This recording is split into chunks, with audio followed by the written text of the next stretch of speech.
I think the biggest challenge for students while they're at school is just trying to focus on their education and on their learning, trying to block out those other distractions that living in poverty and being hungry come with. When you're living with hunger, you're going to feel tired, you're going to have a hard time focusing.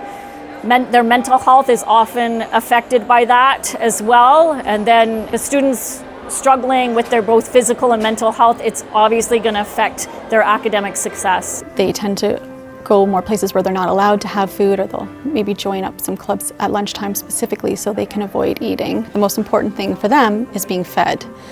And when they don't have enough food to power their brains and their bodies for the day, they don't have enough juice, so to speak, to get through the school day either. Especially teenagers do not want to stand out from their peers. They fear being ridiculed or made fun of by their peers, so they are going to avoid anything that's going to draw attention to the fact that they might not have regular access to food. Well, as a school that participates in the Food4Kids program, I can say that we've seen some very positive effects in the kids that we have been able to provide food for. They can start to focus more in class, they become more successful, they become more social, they're happier. Students need to have their basic needs met.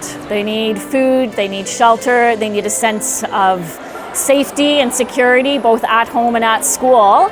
And then once those needs are met, then we as educators can help them to learn. But I think one of the most important things that I see with these kids is it builds a sense of trust with them. Once I can facilitate them receiving food for this program, suddenly I become a safer person to come to with other issues or bigger problems, or even just little worries that they don't know where else to take, and that can sometimes open a door to us helping them in so many other ways. I think for students that are part of the Food4Kids program, just knowing that there is a reliable source of food that they can access to bring home with them every weekend can relieve some of that stress that our teenagers are feeling, because often they will burden some of the responsibility in their families. If you're thinking about donating for Food4Kids, I would say please do, because we have so many students in this particular school with needs.